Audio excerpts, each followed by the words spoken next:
Baik, Assalamualaikum warahmatullahi wabarakatuh. Selamat siang rekan-rekan sekalian.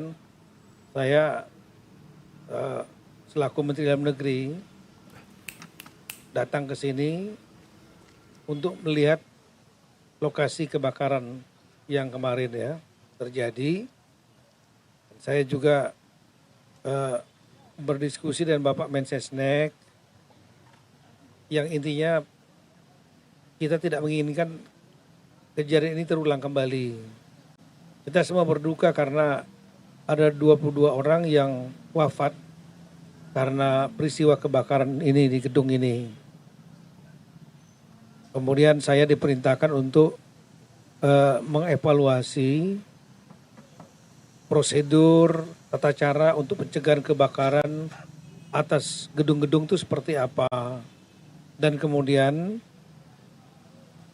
agar tidak terulang kembali, kira-kira apa yang harus dilakukan? Ada gray area nggak dalam pengaturan masalah pencegahan kebakaran gedung misalnya? Nah, kemudian dari diskusi tadi dengan Pak Wali Kota, Pak Kapolres, kemudian juga dengan Kepala Dinas Pemadam Kebakaran DKI, logika saya tadi ya berpikir bahwa setiap pembuatan bangunan juga harus ada pengujian tentang pencegahan kebakaran atau mitigasi atas kebakaran. Apalagi di Jakarta ini banyak sekali high rise building, gedung-gedung tinggi yang kalau terjadi kebakaran risikonya lebih besar dibanding dengan yang low rise building, daerah gedung-gedung yang rendah. Nah, memang dalam aturan ya, untuk membangun satu gedung itu dibutuhkan namanya PBG, persetujuan bangun gedung. Jadi pemilik yang akan membangun gedung itu mengeluarkan, saya ulangi, mengajukan persetujuan bangunan gedung PBG. Itu yang diterbitkan oleh pemerintah daerah ya, melalui namanya DPM PTSB, Dinas Penanaman Modal, kemudian pelayanan terpadu satu pintu. Mekanismenya memang dibuat lebih mudah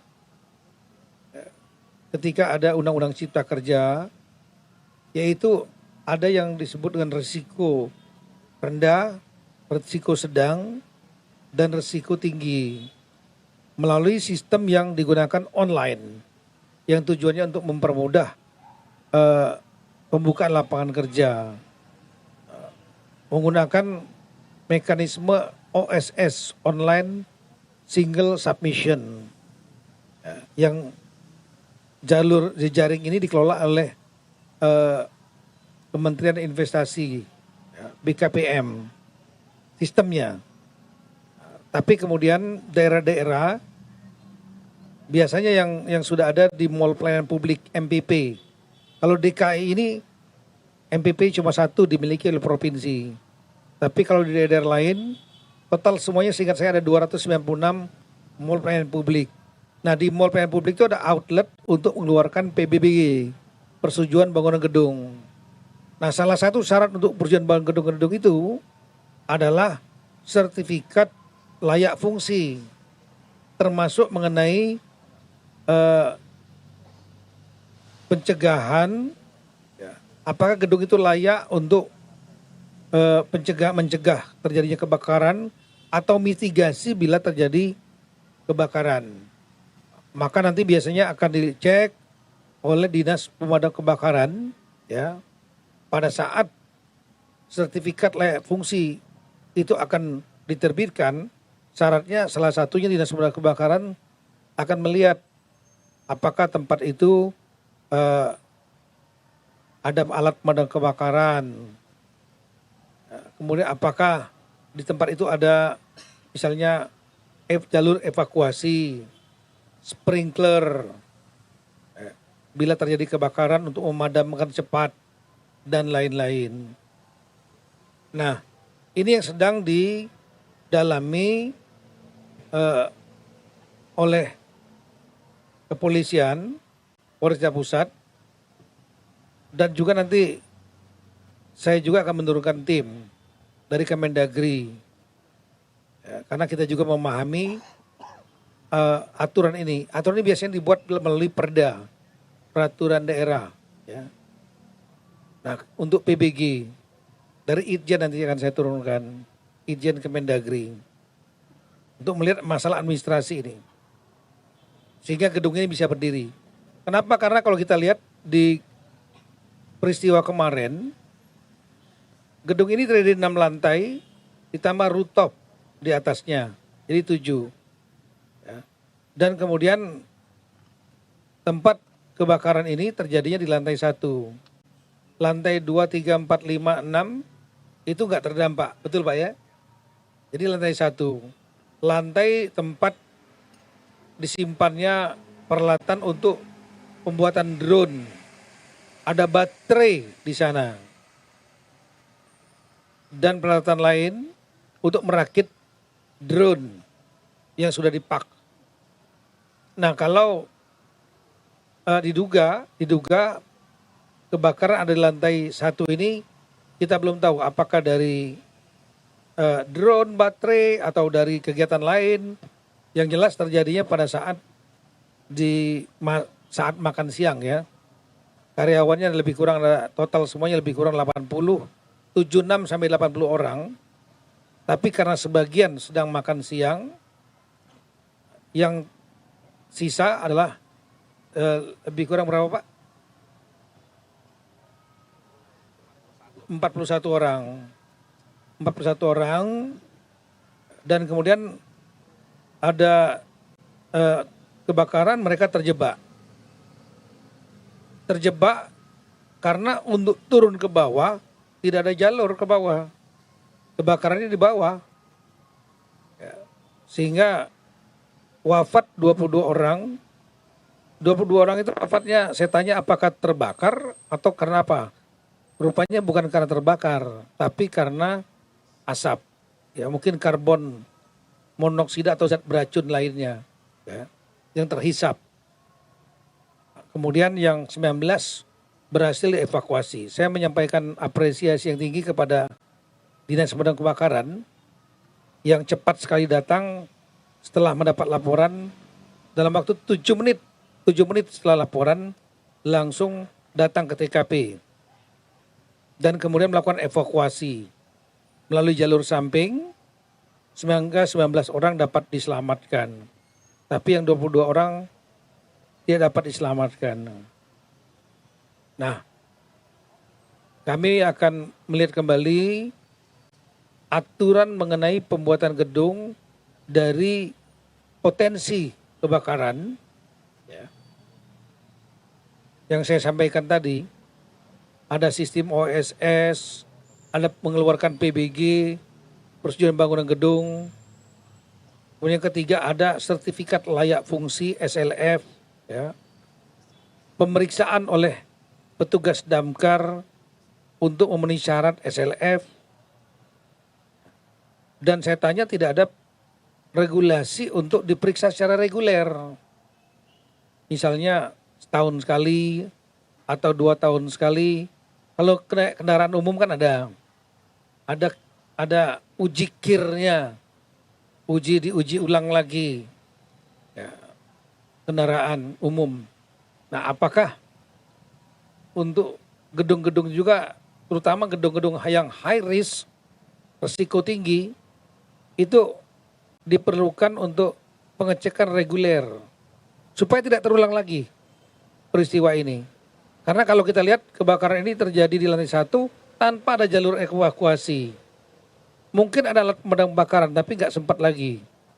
Saya nggak tahu apakah ada sprinkler di situ untuk memadamkan api. Yang jelas gedung ini kalau terjadi kebakaran, apalagi di lantai 1, itu sangat berbahaya sekali.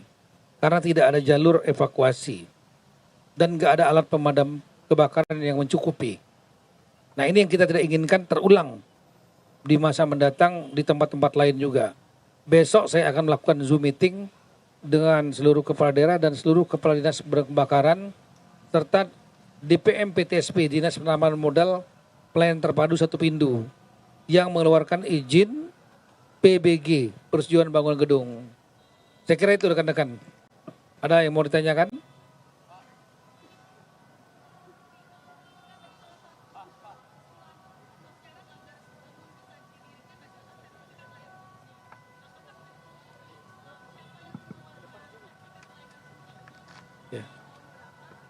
Dan data yang sebelumnya ditunjukkan adalah ada lebih dari 300 bangunan di Jakarta, Pak, yang menjadi catatan tidak ada mitigasi bila terjadi bencana atau kebakaran. Apakah juga akan diperlebar, Pak, pengawasannya ke gedung-gedung lain selain yang gedung ada di sini? Terima kasih. Yang pertama mengenai masalah SLF ini adalah bagian dari untuk mengeluarkan PBG, Persetujuan Bangunan Gedung. Yang mengeluarkannya adalah Dinas Penanaman Modal Pelayanan Terpadu Satu Pintu, namanya DPM PTSP. Itu adalah milik dari Pemda. Kalau untuk Jakarta, itu DPM PTSP-nya cuma satu, meskipun ada Kota Madia, tapi Jakarta daerah khusus, sehingga namanya pemerintahan satu tingkat. Mall pelayanan publiknya ada di provinsi.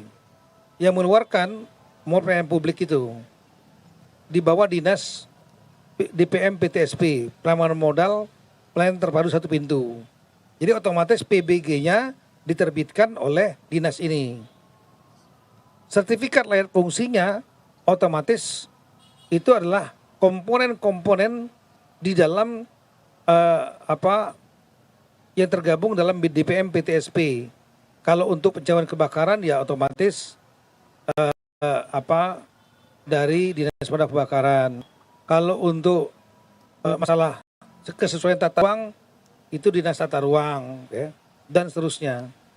Nah, ini yang kita mau kaji mengenai masalah satu perbitan itu. Ini ada resiko definisi resiko rendah, sedang, dan tinggi. Karena kalau seandainya risikonya rendah, otomatis keluar dalam sistem. Padahal kenyataannya risikonya tinggi, gitu loh. Kalau saya lihat ini karena digunakan untuk peralatan-peralatan yang mudah terbakar, baterai di lantai satu untuk drone, itu termasuk risiko tinggi. Tapi karena dianggap risiko rendah, ya di-approve saja tanpa melihat lokasi mungkin. Ya. Sehingga petugas Dinas Pemadam Kebakaran nggak dilibatkan mungkin saat itu. Nah, yang kedua tadi kalau memang saya belum tahu berapa jumlah yang gedung yang tidak layak tadi, apakah 300 atau berapa, yang jelas setelah kita melakukan evaluasi harusnya ada mekanisme lain untuk melakukan uji reguler, ya, cek reguler entah setahun sekali, 2 tahun sekali, 3 tahun sekali terhadap gedung-gedung yang berisiko tinggi. Kalau belum ada aturannya, kita buat aturannya. Saya kira itu. Dan bukan hanya Jakarta, seluruh Indonesia. Yang lain kalau ada.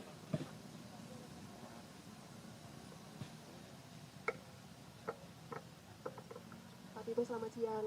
Izin Bapak, kalau misalnya tadi kan akan ada penelusuran dan lain sebagainya, Pak. Ya. Jadi kalau misalnya diketahui ada kesalahan atau kelalaian, sanksinya akan diberikan kepada siapa dan sanksinya dalam bentuk apa? Kemudian yang kedua, Pak, Bapak tadi mengatakan kalau Bapak diminta untuk mengevaluasi bangunan-bangunan izin dan lain sebagainya, itu yang memerintahkan Pak Prabowo atau dari Kementerian, Pak? Terima kasih. Oke. Yang pertama, Pak Mensesnek menelpon saya. Pak Mensesnek menelpon saya yang intinya jangan sampai terulang kembali. Ya. Saya hanya berasumsi bahwa ini karena Bapak Presiden sedang di Pakistan, saya yakin beliau sangat memberikan atensi karena ada jumlah korbannya. Jumlah korbannya yang tidak sedikit, 22 orang, itulah nyawa semua. Ya, jadi kita tidak boleh sampai terulang lagi. Jangan kita beranggapan bahwa sudah selesai, nanti diam-diam setelah itu kejadian yang sama terulang. Saya yakin Bapak Presiden tidak menginginkan ini terulang kembali. Oleh karena itu Pak Mensesnek menelpon kami dan ya kita segera, saya selaku Mendagri tentu pembina wilayah ya ini memiliki tanggung jawab untuk menangani jangan sampai terulang kembali.